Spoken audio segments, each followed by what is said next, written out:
বৈষম্য বিরোধী ছাত্র আন্দোলনের শিক্ষার্থীদেরকে যেই গুপ্ত হত্যার একটি অভিযোগ উঠেছে এবং আমরা দেখতে পাচ্ছি চট্টগ্রাম সহ দেশের বিভিন্ন প্রান্তে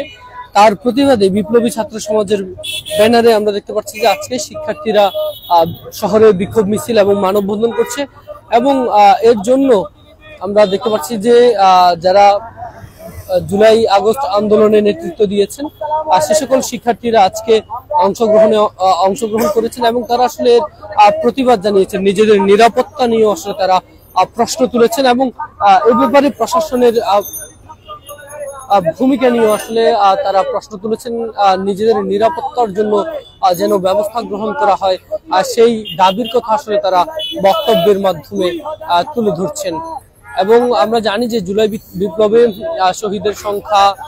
এবং আহত সংখ্যা সেটি এবং চিকিৎসা বেশ কিছু বিষয় আসলে উঠে আসছে এবং আমরা দেখতে পাচ্ছি যে আজকেও কিন্তু শিক্ষার্থীরা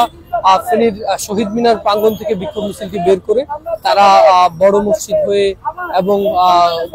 গুরুত্বপূর্ণ সড়ক প্রদক্ষিণ করে আমরা দেখতে পাচ্ছি যে সে সকল শিক্ষার্থীদের নেতৃত্বে আজকে আবারও তারা সকল শিক্ষার্থীদের নিরাপত্তা নিশ্চিতের দাবি তুলে তারা বিক্ষোভ মিছিলে অংশগ্রহণ করছেন এবং তারা তাদের সেই কথাগুলো তুলে ধরছেন এবং রাজনৈতিক পরিচয়ের কথাটি আসলে উঠে আসছে যে তারা আসলে কাদেরকে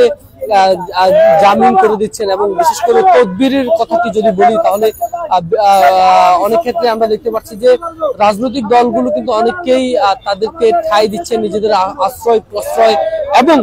নিজেদের দল ভারী করার যে বিষয়টি সেই বিষয়টি আসলে তুলে ধরছেন বৈষম্য বিরোধী শিক্ষার্থীরা এবং আজকে বিপ্লবী ছাত্র সমাজের ব্যানারে আমরা দেখতে পাচ্ছি যে সেই বিক্ষোভ মিছিলে শিক্ষার্থীদের এখনো পর্যন্ত চলছে এবং যদি তাদের দাবিগুলো মেনে না নেওয়া হয় আর যদি এভাবে চলতে থাকে তাহলে আরো জাতীয়ভাবে কঠোর কর্মসূচির যে কথাটি সেটি আসলে তারা বলছেন।